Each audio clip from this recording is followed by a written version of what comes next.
I'm Amy, 32 female. I live in a quiet downtown apartment that's more space than one person needs, surrounded by books in languages my family doesn't know I speak. By day, I'm a freelance technical translator, a job so niche and unassuming that I usually just tell people I work from home on the computer. It's simpler than explaining that I translate complex engineering patents for international firms, and frankly, it keeps the follow-up questions to a minimum. My life is orderly, solitary, and financially much more comfortable than anyone in my family suspects. This story is about the night that all came to a head, when a simple dinner reservation became the stage for a truth that had been simmering for over a decade. It's about how the quietest person in the room can sometimes make the most noise, not by shouting, but by simply paying the bill. Before this story unfolds, I'd love to connect with you. Please let me know in the comments where you're watching from and what time it is in your corner of the world. It's amazing to see how far these stories can travel. The tradition started about 5 years ago, shortly after my younger sister, Jessica, sold her first luxury property. It was a condo with a nice view, and she'd made a commission that, to her, felt like winning the lottery. To celebrate, my parents insisted we all go out to a nice dinner, a real high-end place. Jessica chose it, of course. She spent the entire evening talking about closing gifts, client management, and the importance of a power suit. My father, David, a retired high school principal who valued tangible achievements, was beaming. My mother, Sarah, a retired librarian who loved a good story, was captivated by Jessica's dramatic retelling of the negotiation process. And I, Amy, was asked exactly twice what was new with me. The first time, I mentioned a complex project I just finished translating for a German automotive company. Before I could explain what it was, my brother-in-law, Liam, cut in with a laugh and said, "Still playing with your little word puzzles, Amy? Good for you." The table chuckled, and the conversation immediately shifted back to Jessica's triumph. That was the moment the Celebrate Jessica dinner became an annual institution. This year, the occasion was Jessica being named Top Agent Under 30 by a local real estate magazine. The text message to the family group chat had arrived with a flurry of champagne emojis from Jessica and a link to the online article. My father immediately replied, "This calls for a celebration. Jessica, you pick the place, our treat." My mother added a string of heart emojis. I typed, "Congratulations, Jess," and put my phone down. The chosen venue was La Stella Cadent, an Italian restaurant so exclusive that its name was whispered rather than spoken. It was famous for its tasting menu, its panoramic city views, and a wine list as thick as a novel. It was also notoriously expensive, a place Liam would describe as having the right kind of clientele. When the reservation was made, another text landed in the group chat, this one from Jessica, and directed at me. "Amy, try to wear something nice, okay? Not your usual work-from-home sweaters, they have a dress code." I didn't reply, I just stared at the message, the familiar knot tightening in my stomach. The evening of the dinner, I stood in front of my closet, bypassing the simple, elegant dresses I owned for something deliberately understated. I chose a pair of well-tailored black trousers, a silk shell top, and a simple blazer. It was professional, neat, and screamed understated. It was the perfect Amy uniform, guaranteed to make me fade into the background next to Jessica, who would undoubtedly arrive looking like she'd just stepped off a runway. I did my hair and makeup with care, not for them, but for me. As I locked my apartment door, I took a deep breath. It was just one dinner, a few hours of smiling, nodding, and absorbing backhanded compliments. I could survive it. I always did.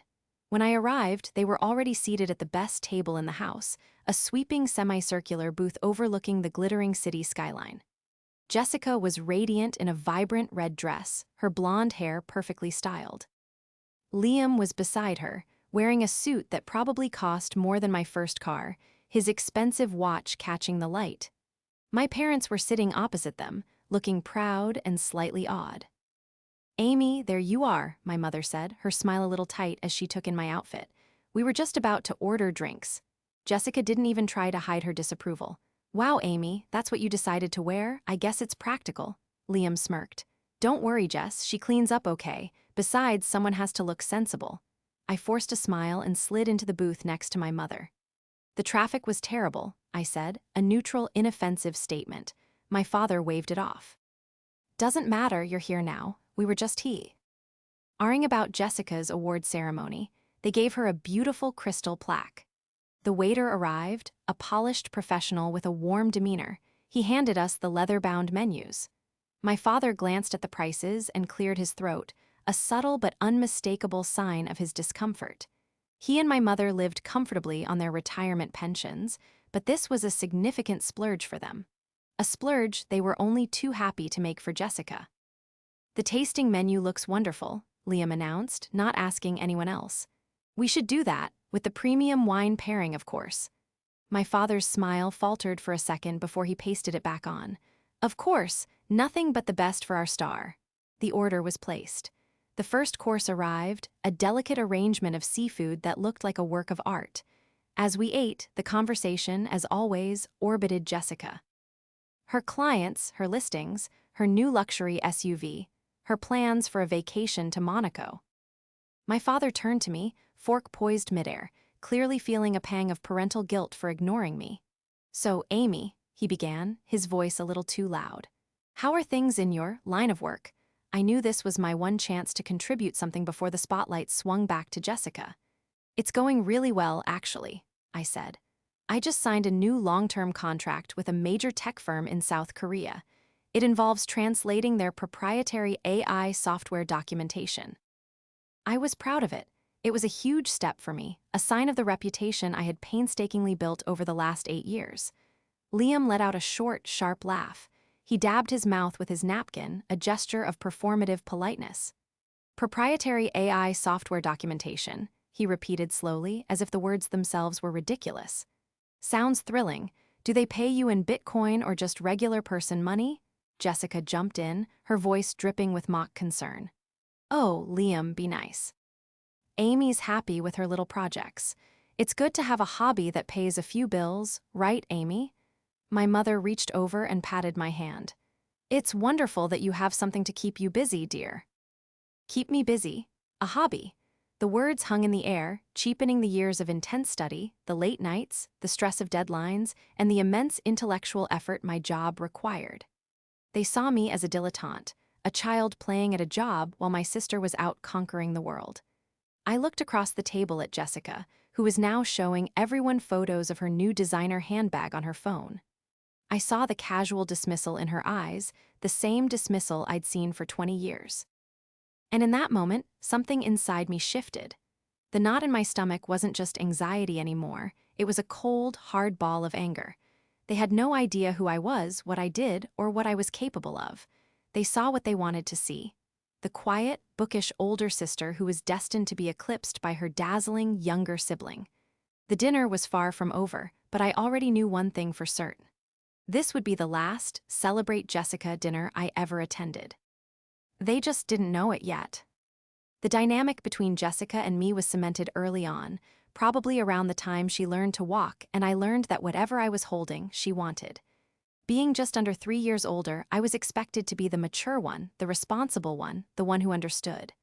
Be nice to your sister, Amy, was the constant refrain of my childhood. Let her have a turn, she's smaller than you. Jessica wasn't just smaller, she was louder, brighter, and infinitely more charming. While I was the quiet, introspective kid with my nose always in a book, Jessica was the performer. She learned to dance, to sing, to command attention with a well-timed smile or a dramatic pout. Our parents, David and Sarah, were utterly enchanted. They were good, loving parents, but they were also susceptible to the dazzle of it all. My straight-A report cards were met with a pleased, "That's nice, dear," and then pinned to the fridge. Jessica's participation trophy from a local talent show was framed and hung in the living room. I remember one specific incident from when I was 10. I had won the regional spelling bee. It was a huge deal for me. I had studied for months, memorizing obscure words and their origins. When I came home with the first place trophy, a little gold-plated figure on a marble base, I was bursting with pride. My mother hugged me, and my father told me he was proud. But that same evening, Jessica, who was 7, fell off her bike and scraped her knee. The ensuing drama involved tears, a dramatic limp, and a demand for ice cream. My spelling bee victory was completely forgotten in the chaos of tending to Jessica's grievous injury. Later that night, I overheard my mother on the phone with my grandmother. "Oh, Amy won some spelling contest," she said, her voice distracted. "Yes, very nice. But you should have seen poor Jessica, she was so brave after her fall." My trophy sat on the kitchen counter for a week before being moved to my bedroom shelf, while the story of Jessica's brave battle with a scraped knee was retold for days. It was a small thing, but it was everything. I learned that my quiet, academic achievements were like wallpaper, pleasant there, but ultimately part of the background. Jessica's life was the main event. This pattern continued through high school. Jessica was a cheerleader, homecoming queen, the lead in the school play. I was in the library, on the debate team, the editor of the school newspaper. My successes were noted with quiet approval, but Jessica's were celebrated with parties and fanfare. When I got my acceptance letter to a prestigious university with a significant scholarship for their linguistics program, my parents were happy. "We knew you would," my father said, as if it were a foregone conclusion that required no special recognition. When Jessica got into the local state college for a business degree a few years later, they threw a huge backyard barbecue for all her friends and our extended family. The theme was her school colors. I drove 4 hours home from my university to attend and spent the day helping my mom serve food while everyone congratulated Jessica. During my college years, I fell in love with the precision and complexity of languages. I excelled, graduating summa cum laude. I found a passion that was entirely my own, something that didn't require an audience. I decided to pursue a master's degree in specialized translation. My parents were baffled. "But what kind of a job is that?" my father asked, his brow furrowed. "Is it stable? Will you have benefits?" Liam, who Jessica had just started dating, was even more dismissive. "So you're going to be a professional bookworm?" He'd snickered at a family dinner. "Hope that pays the rent." Jessica's path was, by contrast, clear and impressive to them. She got her real estate license, joined a big firm, and immediately started leveraging her social skills. She was a natural. Her life was visible, measurable in, for sale signs that turned into sold signs. Her income was commission-based, creating exciting highs that became the topic of every family conversation. My income, meanwhile, was quietly and steadily growing in a bank account they knew nothing about. I started my freelance career cautiously, taking small jobs, but my specialization in technical patents, particularly in the engineering and tech sectors, was rare. The work was demanding, requiring not just fluency but a deep understanding of complex technical concepts. I worked with clients in Germany, Japan, and South Korea. My rates were high, and as my reputation grew, I was never short of work. I moved from a tiny studio apartment to my current 2-bedroom condo. I paid off my student loans in 3 years. I built a 6-figure savings account and started investing, but I never talked about it. How could I? The few times I tried to explain a project, I was met with blank stares or condescending pats on the hand. "That's nice, dear." It was easier to let them believe I was just getting by. Their narrative was already written. Jessica was the success story, and I was the quirky, academic older sister with an obscure hobby job. It was a role I had accepted for so long that I had almost started to believe it myself. The constant, low-grade humiliation had become a part of our family's atmosphere, like the hum of a refrigerator. You only notice it when it stops. And sitting at that table at La Stella Cadent, listening to them patronize me one more time, I decided it was finally time to turn off the noise. The foundation for my revenge wasn't built on a single insult at dinner. It was laid brick by brick over a lifetime of being made to feel small. Every ignored achievement, every condescending remark, every celebration that wasn't for me, they were all coming due. And I knew, with a certainty that was both terrifying and exhilarating, that I was about to collect. My connection to La Stella Cadent wasn't just that of a casual diner. It ran much deeper, and it was a secret I had guarded for over a year. The story began not in its opulent dining room, but in a dusty, quiet corner of a university library. During my master's program, I worked part-time as a research assistant, and one of my tasks was to help archive a collection of old Italian manuscripts donated by a local family. The work was painstaking, requiring a delicate touch and a knowledge of archaic dialects. The head of the project was a visiting professor, an elderly man with a sharp mind and a quiet disposition. We spent months together in the archives, speaking in a mix of English and Italian, carefully cataloging centuries-old letters and journals. What I didn't realize at the time was that this quiet, unassuming professor was Niccolo Rossi, the father of the famed restaurateur, Mr. Rossi. Professor Rossi rarely spoke of his family, but he often mentioned his son's passion for creating edible art. One afternoon, as we were wrapping up our work, he invited me for coffee. He told me his son was opening a new restaurant and was struggling to translate the works of an obscure Italian poet he wanted to feature on the menu and decor. The poems were written in a complex, regional dialect from the 15th century, precisely the kind of material I had been working with. Intrigued, I offered to take a look. Professor Rossi introduced me to his son, Mr. Rossi, a man who, unlike his father, was full of vibrant energy and a passionate intensity. He was immediately impressed by my understanding of the nuanced language. I spent the next 2 months working closely with him, not just translating the poems, but helping him understand their cultural and historical context. We developed an easy rapport, a friendship built on mutual respect for each other's craft. He was fascinated by the precision of my work, and I was in awe of his culinary artistry. He insisted on paying me for my time, but I refused. The project was a labor of love, a beautiful puzzle that I had enjoyed solving. Then at least let me repay you in other ways, he insisted. You will always have a table in my restaurant, Amy, and you will never see a bill. I thought it was just a generous offer, a kind gesture. I had no idea how significant it would become. Over the next year, La Stella Cadent became my sanctuary. I would go there once or twice a month, always alone. I'd sit at a small, discreet table in the corner with a book and enjoy a quiet meal. The staff knew me not as a regular customer, but as Mr. Rossi's friend.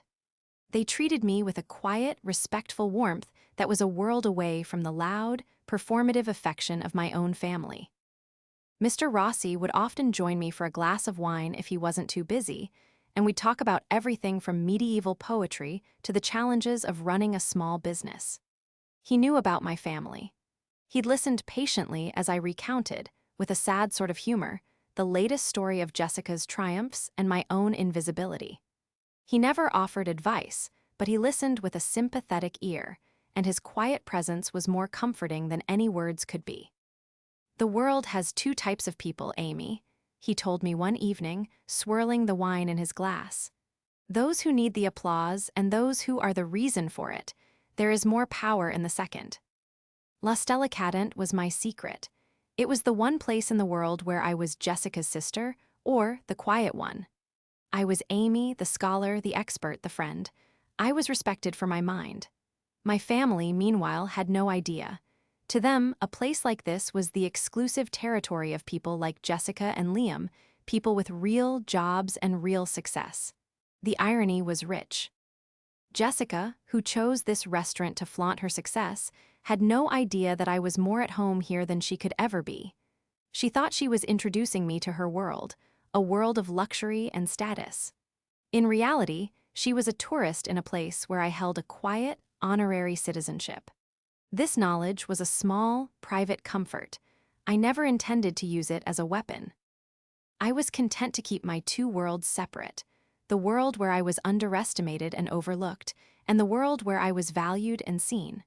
But sitting at that dinner table, enduring the casual cruelty of my family, I realized that the time for separation was over. The stage was already set. The players were all in place. They had unwittingly walked into the one place on Earth where the power dynamic was completely inverted. And Mr. Rossi, my quiet, respectful friend, was the one person who could, with a few simple words, pull back the curtain and reveal the truth. My friendship with him wasn't a coincidence. It was the key. And as Liam signaled the waiter for another ridiculously expensive bottle of wine to toast Jessica's success, I knew it was a key I was finally ready to turn. The decision to act didn't feel like a sudden snap. It was more like a slow, cold burn that had finally reached its flashpoint. That night, after the disastrous dinner, I went home and couldn't sleep. The dismissive words of my family echoed in my mind, a hobby that pays a few bills, playing with your little word puzzles. For years, I had absorbed these comments, letting them slide off me, telling myself they didn't matter. But they did. They had chipped away at my self-worth, making me complicit in my own erasure. I sat at my desk, the glow of my monitors illuminating a wall of linguistics textbooks and reference materials. This was my life's work. It was difficult, it was valuable, and I was incredibly good at it. The anger that had been simmering for years finally solidified into a clear, sharp resolve. I wasn't just going to prove them wrong, I was going to dismantle the very foundation of their superiority. And I suspected that foundation was not Neural. Why as solid as it appeared? My investigation began not with malice, but with a simple, gnawing curiosity. Jessica and Liam lived a life of extravagant public performance. Their social media was a carefully curated highlight reel of five-star vacations, designer clothes, luxury cars, and exclusive parties.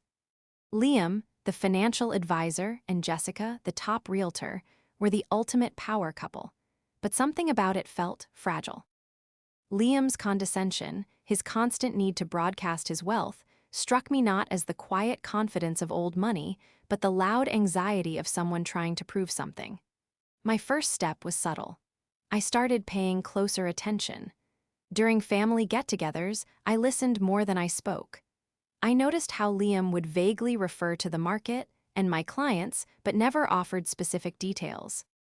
He talked a big game about stocks and investments, but his advice was always generic, the kind of stuff you could read on a finance blog for beginners. Jessica, for her part, talked endlessly about her high-end listings, but I realized she rarely talked about actual closings. She focused on the glamour of showing multi-million-dollar homes, not the nitty-gritty of the final sale. It was all performance. The first real crack appeared by chance. I was doing some online research for a client, which involved digging through public records, something I was very adept at. On a whim, I decided to look up the recent sales records for Jessica's real estate agency. The magazine article had lauded her for her high sales volume, but when I cross-referenced the public property records for the past year with the listings she featured on her social media, I found a jarring discrepancy. Many of the multi-million-dollar homes she claimed to have just sold were, in fact, still on the market or had been sold by other agents at her firm. She wasn't lying exactly. She was using clever, misleading language. She was part of the team that sold them, or she had shown the house to a client once. Her personal sales numbers were decent, but they were mostly for mid-range condos, not the mansions she built her brand around. Her top agent under 30 award was from a small, local lifestyle magazine known for its pay-to-play features, where businesses buy advertising space in exchange for favorable articles. It wasn't an industry award, it was a purchased piece of marketing. Next, I looked into Liam. This was more difficult as financial records are private, but Liam's ego was his weakness. He loved to boast. At the next family gathering, a Sunday barbecue, I steered the conversation towards investments. I feigned ignorance, asking him naive questions about the stock market. "Oh, I've been thinking about investing my little savings," I said, playing right into his hands. "But it all seems so complicated." Liam puffed up like a peacock. "It's all about having the right advisor, Amy. You need someone who understands the big plays." He then proceeded to name-drop a few exclusive investment funds he was managing. Later that evening, I looked them up. They weren't exclusive at all.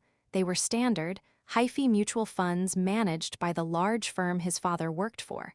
But the more alarming discovery was about the firm itself. A quick search of financial news archives revealed that the firm, Harrison Wealth Management, had recently been investigated by regulators for unethical practices and was currently facing a class action lawsuit from clients who had lost significant amounts of money on overly risky investments. Liam worked there, not as a top advisor, but as a junior associate under his father's protection. His success was a carefully constructed illusion, propped up by his father's company, which itself was on shaky ground. The final piece of the puzzle was their lifestyle. The luxury cars were leased. A search of property records showed that their dream home had a second mortgage taken out on it just 6 months ago. They were living on a mountain of debt, projecting an image of wealth while desperately trying to stay afloat. They weren't successful, they were leveraged to the hilt. Every vacation, every designer bag, every expensive dinner was a performance funded by credit and loans, all to maintain the facade. The mockery they directed at me, at my hobby job, wasn't just casual arrogance. It was a defense mechanism. They needed to believe I was small so they could feel big. My quiet, steady, debt-free success was an unknowing threat to their house of cards. If I was doing well on my own terms, what did that say about the desperate, frantic race they were running? This knowledge didn't bring me joy. It was actually quite sad, but it was also liberating. I was no longer the victim of their condescension. I was the keeper of their secret. The power dynamic had shifted completely, and they didn't even know it. My plan began to form, not out of a desire to destroy them, but out of a need to acclaim my own narrative. The next Celebrate Jessica dinner wouldn't be a celebration, it would be an audit, and the bill was about to come due. 3 months passed. I let the information I had gathered settle, giving myself time to ensure my actions were born of resolve, not just reactive anger. During this period, I deliberately created some distance from my family. I was too busy with a big project to attend a couple of Sunday dinners. I let their calls go to voicemail more often, responding later with brief, polite texts. This wasn't just avoidance, it was a strategy. By making myself slightly less available, I was subtly altering their perception of me. I was no longer the ever-present, reliable background character. I was a busy professional. It was a small, almost imperceptible shift, but it was the first step in resetting the terms of our relationship. The perfect opportunity arose when Jessica sent a message to the family group chat. "Big news, Liam just got a huge promotion at work. We have to celebrate." My thumb hovered over the keyboard. Her definition of huge promotion, I now knew, was likely a minor title change designed to placate employees at his father's troubled firm. But it was the perfect pretense. Before my father could type his usual, "You pick the place, our treat," I sent my reply.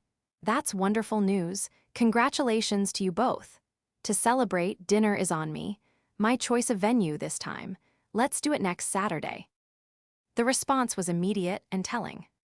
My mother, "Oh, Amy, that's so sweet of you. Are you sure?" My father, "That's very generous, Amy, but some places can be quite pricey." Jessica, on you. "Where are you planning on taking us, the local diner?" Lol. Liam, "Careful, Amy. We have expensive taste." I ignored the jabs. I let them sit there in the digital air for a few minutes before I replied. "Don't worry, I have the perfect place in mind. It's called La Stella Cadent. I'll make a reservation for 5 at 8 p.m. next Saturday. Please be on time." The silence in the group chat was deafening. I could practically hear their minds whirring. La Stella Cadent was their kind of place, the very restaurant they had lorded over me months before. My offer to treat them there was so out of character, so beyond their understanding of my financial reality, that it left them speechless. Finally, Jessica replied with a single word. "Fine." It was dripping with suspicion. This was the core of my plan. It wasn't about a dramatic, screaming confrontation. It was about a quiet, undeniable demonstration. I would use their own metric of success, money and status, to dismantle their perception of me. They believed wealth was loud, that it had to be displayed in the form of cars, clothes, and condescending remarks. I was going to show them that true financial security doesn't need to shout. A week later, I called Mr. Rossi. "Mr. Rossi, it's Amy," I said. "I have a strange favor to ask." I explained the situation briefly, without melodrama. I told him about the family dynamic, the constant underestimation, and my plan to treat them to dinner at his restaurant. "They believe I can't possibly afford it," I said, "and I would like to very quietly prove them wrong." He listened patiently, the way he always did. When I was finished, he was silent for a moment. Then he said, "Amy, a person's worth is not on a menu. But sometimes, you must use a language that other people understand. What do you need from me?" "I'll make the reservation under my name for 5 people," I explained. I'll arrive early and give the hostess my credit card, with instructions that there is to be no bill brought to the table under any circumstances. But here's the favor. At the end of the meal, when my family inevitably starts asking about the bill or trying to pay, I need you to handle it. I don't want a scene. I just want a quiet, factual confirmation that everything has been taken care of by me. Consider it done, he said, his voice warm. And Amy, order the Barolo. It will be a special bottle from my private cellar. A gift for a friend who is about to remind her family of her value. I hung up the phone, my heart beating a steady, determined rhythm.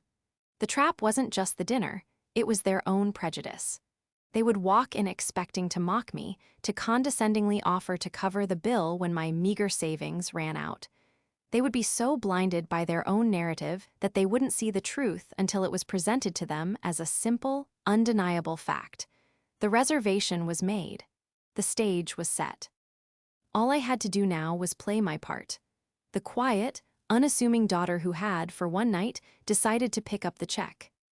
The night of the dinner, I arrived a full 30 minutes early. I was wearing a simple but elegant dark blue dress that I knew they had never seen before, a quiet statement in itself. The hostess greeted me with a warm, familiar smile. "Good evening, Amy. Mr. Rossi is expecting yo.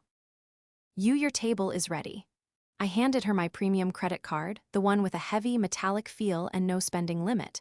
"There will be no bill brought to the table tonight," I said quietly. "Under any circumstances. My father will likely try to pay, but you are to politely decline and inform him that all arrangements have been settled. Is that clear?" She nodded. "Of course, we will take care of everything." I was seated at the same magnificent corner booth from our last visit. This time, however, sitting there alone, I didn't feel small or out of place. I felt a calm sense of ownership. I ordered a glass of sparkling water and waited. They arrived together, a united front of skepticism. Jessica's eyes swept over my dress, a flicker of surprise in her expression before it was replaced by her usual smirk. "Well, look at you," she said.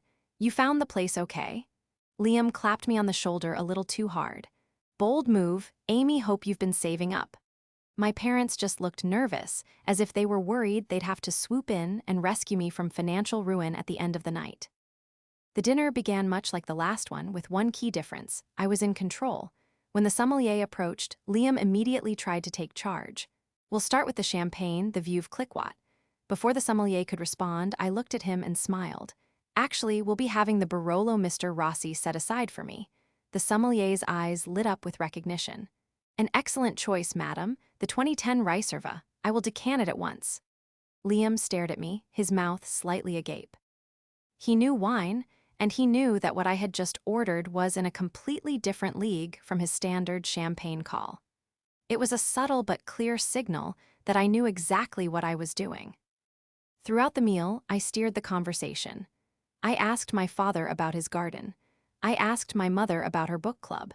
When Jessica tried to pivot the conversation to a new condo she was listing, I listened politely and then seamlessly transitioned to another topic.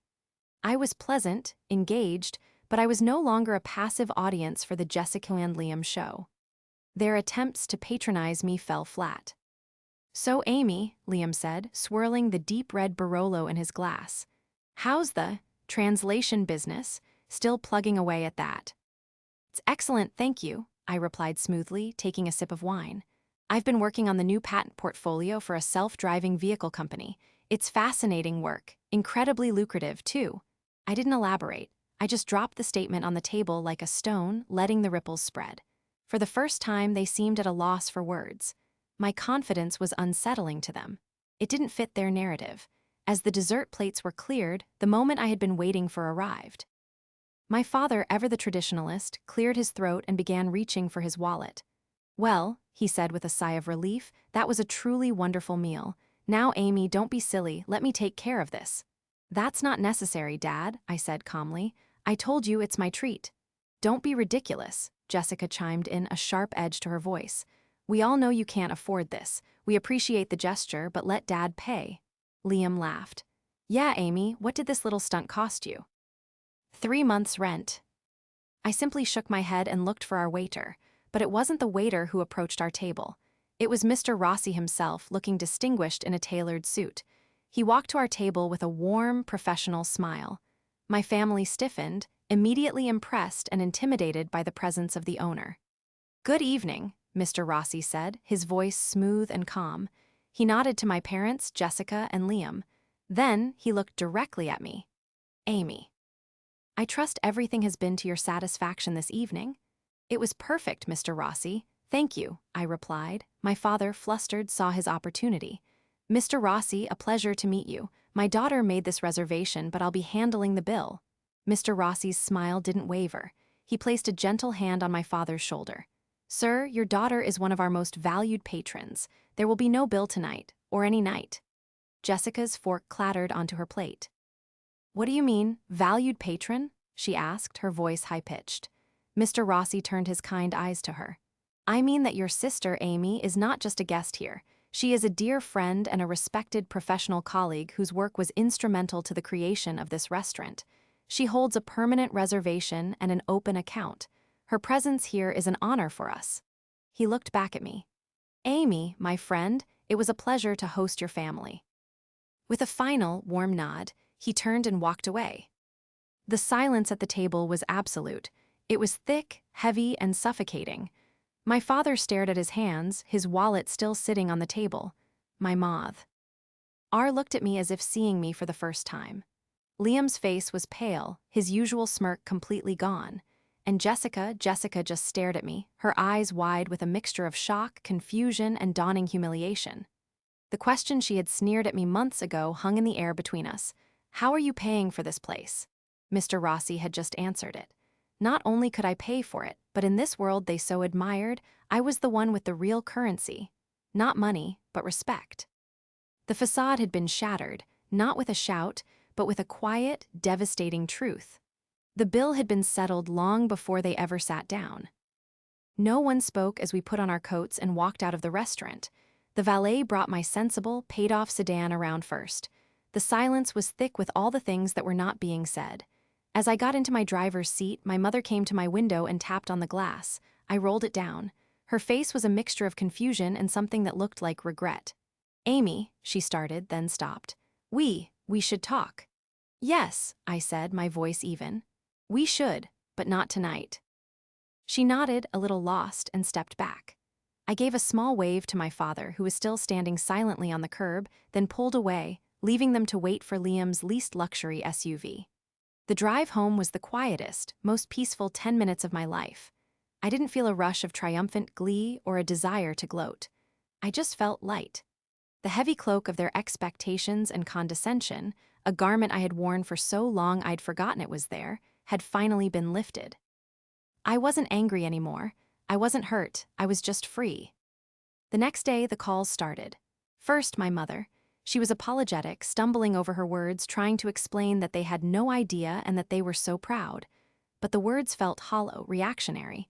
It was pride in the result, the demonstrated wealth and status, not in the years of hard work that had produced it. "We just never understood what you did," she said, a hint of accusation in her tone, as if my privacy was a fault. "I tried to tell you," I replied gently but firmly. "You just weren't listening."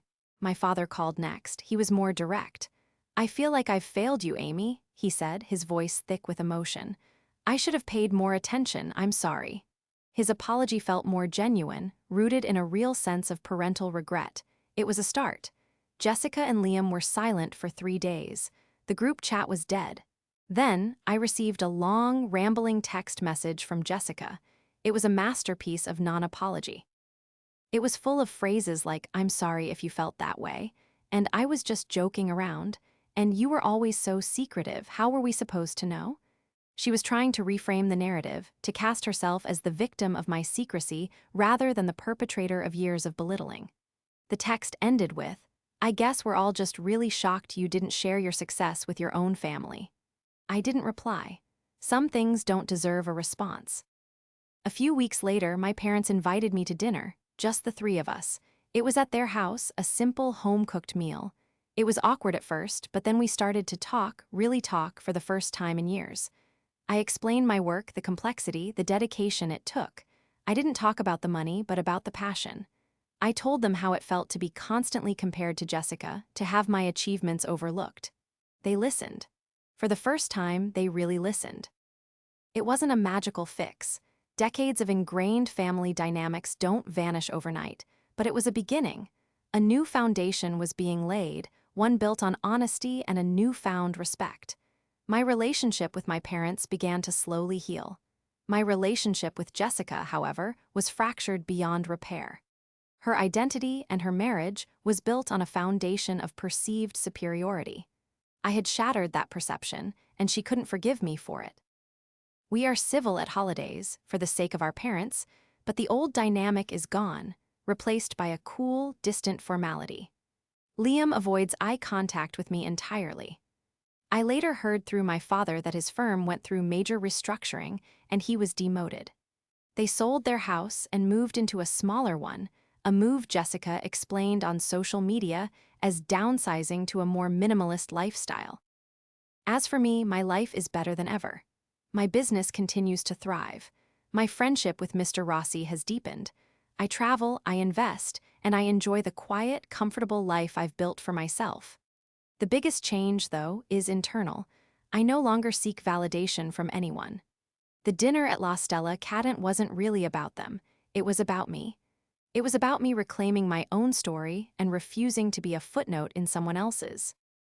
It was about proving to myself that I was the author of my own life. Sometimes, the most powerful statement you can make is a quiet one. It's in the steady, unseen work, the secret knowledge, the reserved table. It's the profound understanding that you don't need anyone else's applause to know your own value. And sometimes, the sweetest victory isn't about watching your enemies fall. It's about having the strength to simply walk away, pick up your own check, and drive peacefully into your new beginning.